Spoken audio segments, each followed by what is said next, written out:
Let me talk to you about a very exciting opportunity here. How do you sell on IKEA this year? Don't you go anywhere. You're going to love today's conversation. I guarantee it.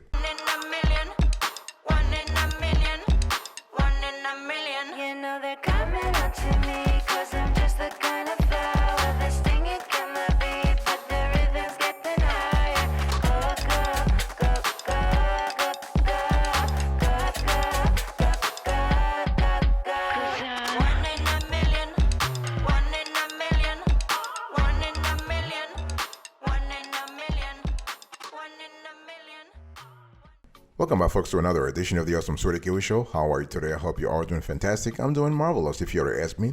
If you are doing as great as I am, go grab a cup of coffee or tea or vodka and let's roll.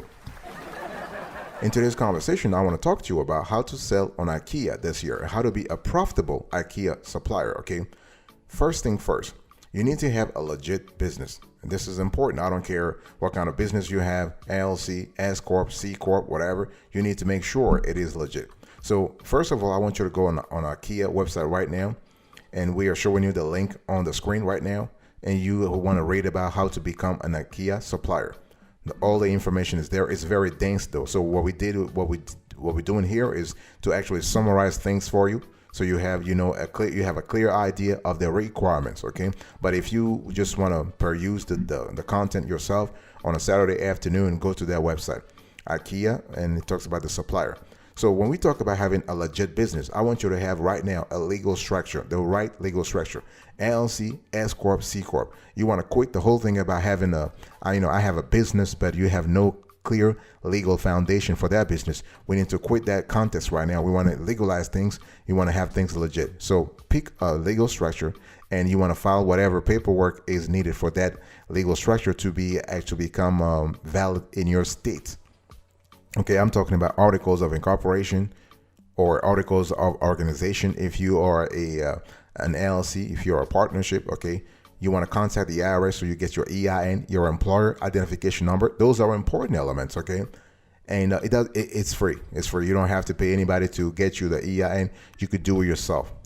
Think about opening a business bank account. The reason why I'm telling you all these things is that IKEA is going to verify this. They do an extensive due diligence, so they will check all these things before approving you. Okay, so you want to make sure that you open a business bank account. You want to think about having the licenses and permits in the industry you're in. And when we talk about licenses and permits, we are speaking about at the federal level, but also at the state level, because some industries are regulated at the federal level, while some industries are regulated at both the federal level and the state level.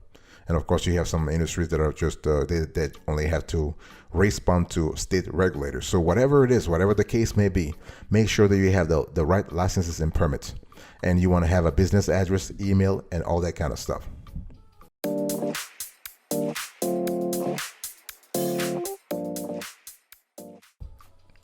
So after proving to IKEA that you are a legit business, you need to actually prepare your financials, because they will go through your financials. They will make sure that you are legit, and not only legit but also financially viable. Remember, anytime that IKEA pairs up with a business, with a supplier, they have to risk their financial position too, because if they give you an entire part of their supply chain and you fail to deliver, that's a problem for them. So make sure that you have the proper financial statements. So we're talking about what? The 4 financial statements. We are speaking about balance sheets. We are speaking about income statements. We are speaking about statement of cash flow, okay, and shareholders equity. Now, if you are a single member LLC, you're going to have an owner's equity, not a shareholder.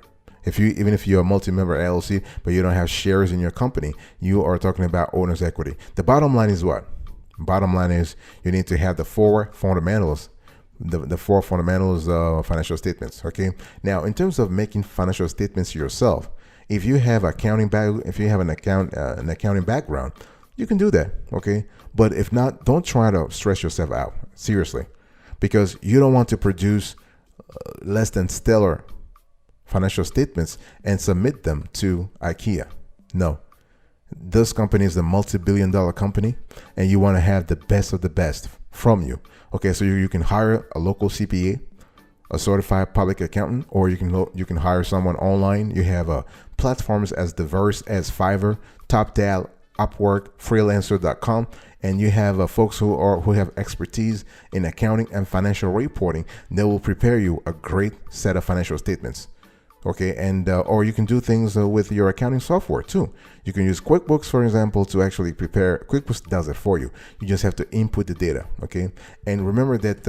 So that's really important. So in terms of preparing your financial statements, don't do them yourselves if you don't have the kind of expertise needed. Okay. One thing I also want to say is that if you have someone that's prepared, our preference for you is to choose a local CPA.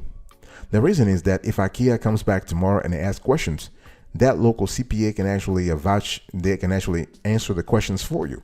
Okay. You can also do the same thing with a freelancer, but you're going to have to go back to the freelancer multiple times.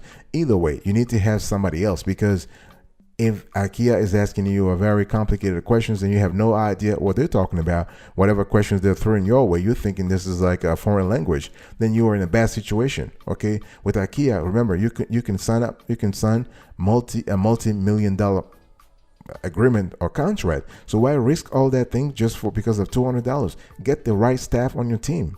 All right, boss.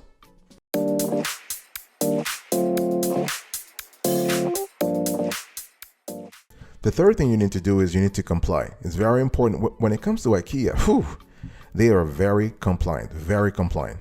Okay. I'm talking about super compliant. So make sure that you understand for them what, as a matter of fact, they have a corporate compliance program within the company. Okay. So you need to show IKEA that you are very compliant, that you understand their values and principles. Okay. And by compliance, I'm also talking about compliance vis-a-vis the industry you're in, because they will check for it. I was talking to you earlier about business licenses and permits, right? IKEA wants to make sure you are up to date on all those permits. Okay. And it's important because remember, for them, the whole thing is that they don't want to have to deal with authorities. Okay. Because you failed to comply with the basic rules and regulations governing your industry. Okay, so make sure that you really think about that, and you want to have a program in place. And again, it doesn't matter if you're a one-person business or a multi-member LLC. You want to have a program in place that is written. Okay, those you can't just like, I have the program in my head, in my brain, whatever. No, you want to write things down so that you can actually show IKEA that you have indeed a program of compliance, an in-house compliance program.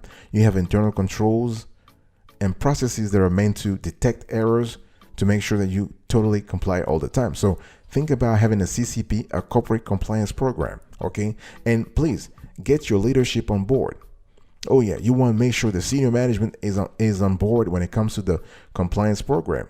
If you are a single person company, you are the leader, so make sure that you understand it too. But if you have a lot of folks to talk to, make sure they are also on board. Okay. And when we talk about compliance, we are talking about a system in which you actually conduct risk assessments periodically. You establish and maintain your code of conduct, policies and standards, very important. You properly train whatever employees you are working with, whether they are in-house employees or contractors. Okay. And improve your program with compliance management software. What I'm trying to say here is that you want to paint the right image for the IKEA supervisor who is going to review your application. Okay. So remember, number one, have a legit business.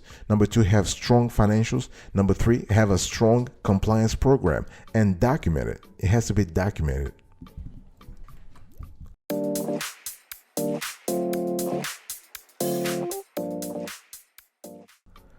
Number four, you need to understand IKEA values. If you want to become an IKEA supplier, you need to have a clear understanding of IKEA values. And by the way, some people might be laughing right now, but this ain't no joke. IKEA really values their values. They really value their values. Okay, they have a whole program. They want to make sure that suppliers understand and really embrace their culture and values. Okay.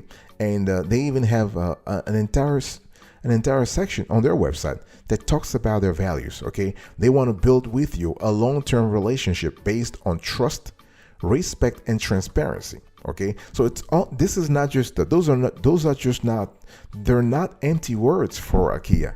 Those are really quite essential. So you want to make sure that you model your company in a way that actually embraces those values. Okay, so when we talk about IKEA values, there are 8 IKEA values that I want you to really understand and start working on. So when you have an application package you send an application package to IKEA, they have a clear idea that you are the right person, you are the right company for them. So here are we're going to show them on the screen. Okay, I will show the value and then I will explain it. So here are the 8 IKEA key values that you need to understand. Number 1, togetherness. So togetherness is really basically what constitutes the foundation of IKEA culture. Okay, they actually think of themselves as together at the company's headquarters in Sweden, but also all over the world. Number 2, caring for people and the planet. So for them, it's all about sustainability, making sure the business is built around sustainability. Okay, they are cost conscious. So cost consciousness is number 3. Number 4, simplicity. Okay. Number 5, renew and improve. Number 6, different with a meaning. Number 4, okay, 1, 2, 3. Okay. Number 1, togetherness. Number 2, caring for people and planet. Number 3, cost consciousness. Number 4, simplicity. Number 5, renew and improve. Number 6, different with a meaning. Number 7, give and take responsibility. Okay. Number 8, lead by example. The reason why I wanted to share this values with you is that I want you to write an application letter, an application package that actually focuses on those 8 values, so that when you have an IKEA supervisor reviewing your application, they will feel like, wow, this person really gets us. This person understands us. I'll be right back right after this. Don't go anywhere.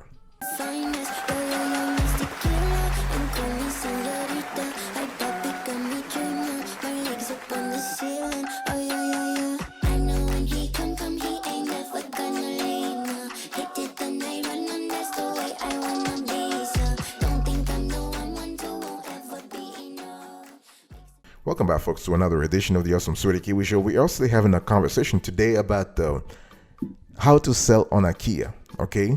And just kind of quickly contextualize the presentation for you. First, you want to have a legit business. First is legit business.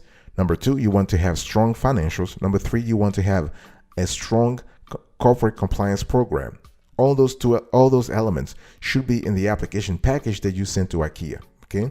Number 4, you need to understand IKEA values and make sure that you mirror in your business, in your day-to-day activities, those 8 key IKEA values. Okay. Number 5, you need to understand something called the Ikeas Highway.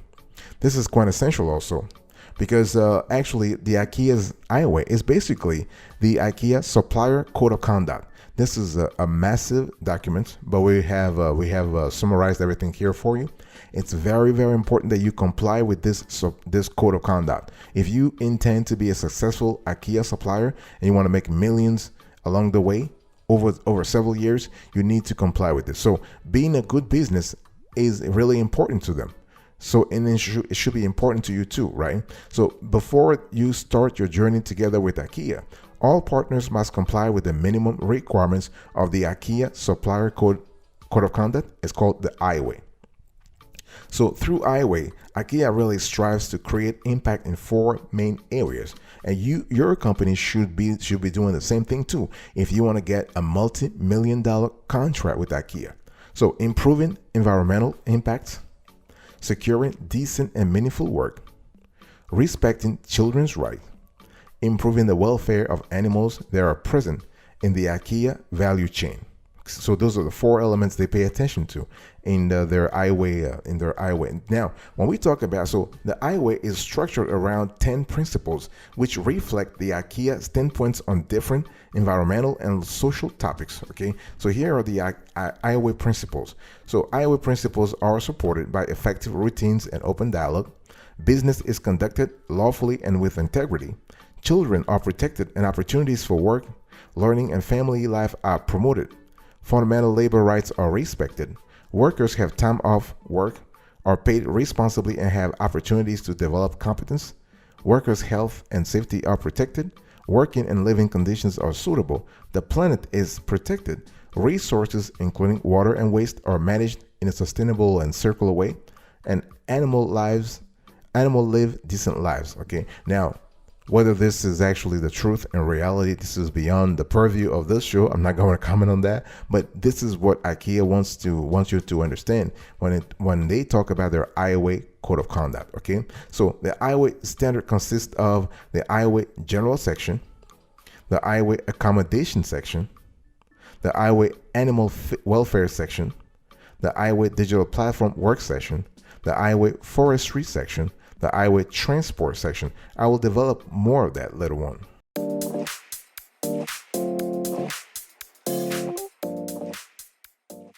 So the thing is, if you want to work with Highway, which is really important, you got to really think about how to actually back up whatever you say to the IKEA supervisor reviewing your application.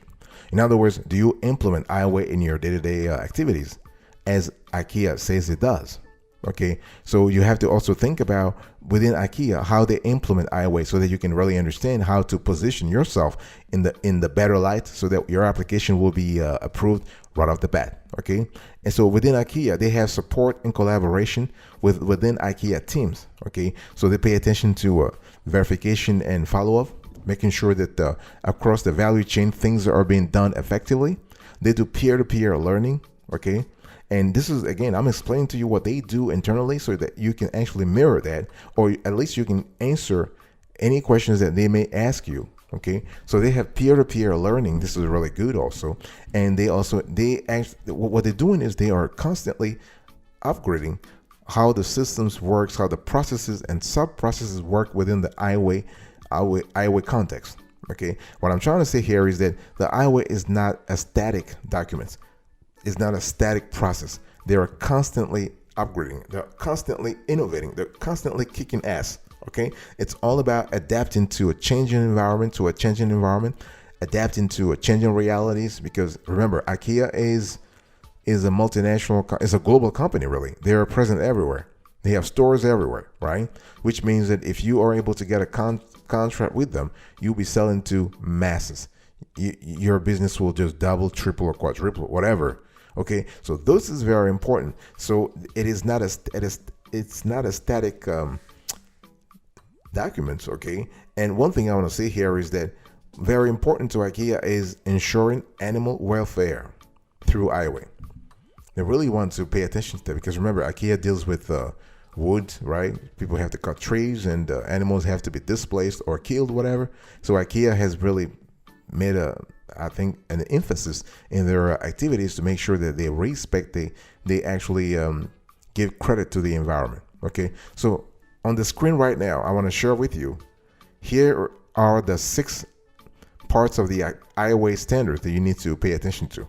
Now, if you're interested, you want to read more, on each screenshot, we have actually captured the hyperlink, the web link, so you can go to that link and actually read the actual book. Okay, not a book, the policy manual. Okay, so you have the Highway standard general section. So you have the Highway standard accommodation section, the Highway standard animal welfare section, the Highway standard digital platform work section, the Highway standard forestry section, the Highway standard transport section.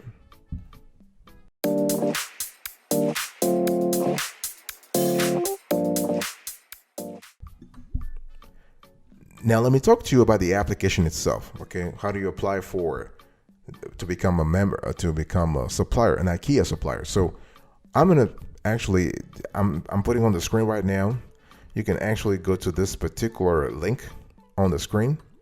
So first you have everything about how to become an IKEA supplier. Okay, you go to that link, and then the second link here, you click on become a supplier. So look on the screen right now. So first screenshot, general info. Click next. Then you confirm that you have read the Highway's supplier code of conduct. Click next. Now here they're asking you what is the business of your company. Okay, we have chosen for this exercise, our exercise is fairly fictitious. Okay, but we have chosen manufacturer only. But you have different categories. You can be an agent. You can be a manufacturer with R&D department. You can be a photographer, painter, or a creative designer. You can be in research and development, so an R&D partner. You can be a service provider for major home appliances, or you can be a trader. But we chose manufacturer only. Click next. Here you have to say whether you want to produce under the IKEA brand or not. I mean, we said yes because we want to win that contract. So click next. Here you have to put the number of employees you currently have, so that's your head count. Click next. Here you have to talk about your company's total sales per year. We're talking about annual revenue. Click next.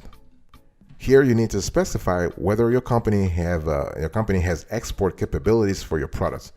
Just remember, IKEA is a global company. They want to make sure that whatever you are exporting, you have the right licenses, the right rights, the right authorization to do that. Click next. Here you want to specify your niche. Okay, click next. So remember, you can only choose one to four primary categories, 1, 2, or 3, or 4. Okay, and the questions 9 and 10 enable to pitch your business model to IKEA in a very powerful way in our view. So you want to do your best job here. Read the questions thoroughly before answering. Okay, very important.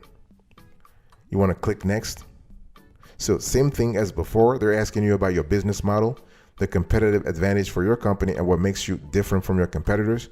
Why would you like to start a partnership with IKEA? Those are important questions, and here is when you can actually shine. Put a lot of thought in the answers you put here. Okay, click next. And here you just fill your business and personal information and click submit. So your application is completed. So they will actually review your application, and somebody from IKEA will get back to you within 30 days.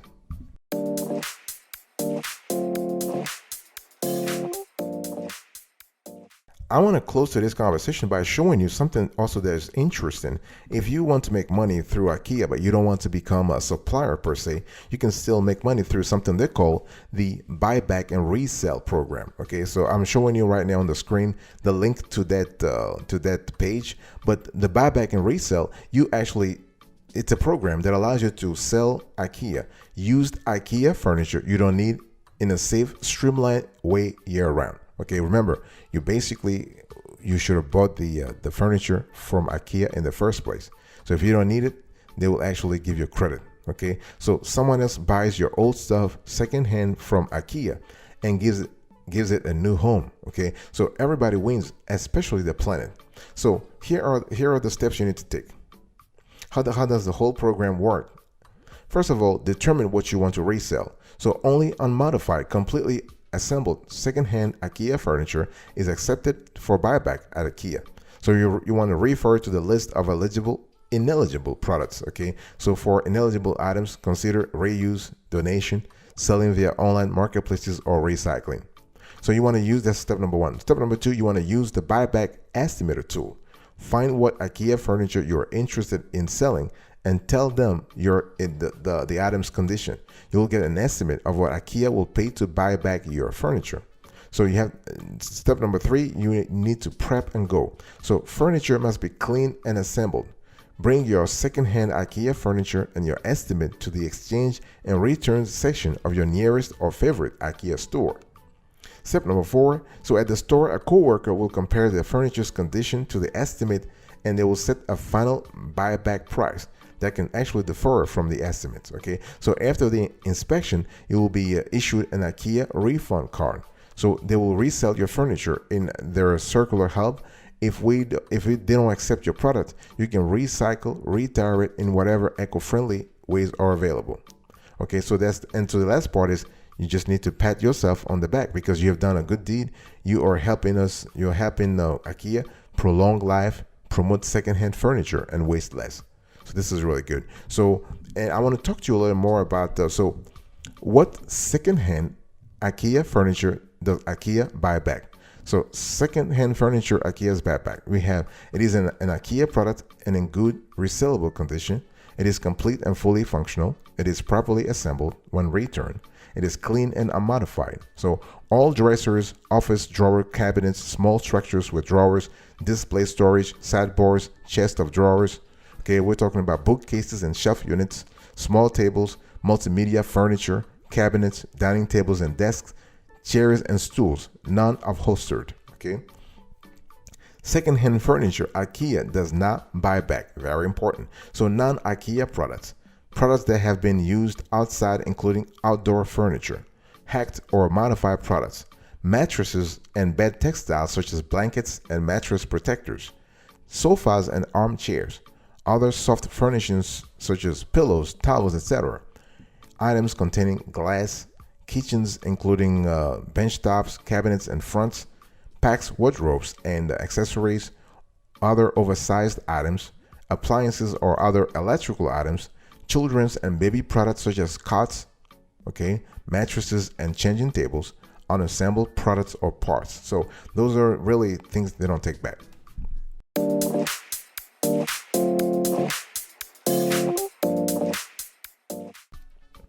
Thank you so much for your attention. I was talking to you today about how to sell on Ikea. I spoke to you about having a legit business, making sure you have strong financials, you have a compelling compliance program, you understand Ikea values, you understand Ikeas Highway and comply with it. Okay, you apply for rail, and you can participate in the buyback program. Thank you so much for your attention. I will speak to you another time, but until then, remember, stay marvelous.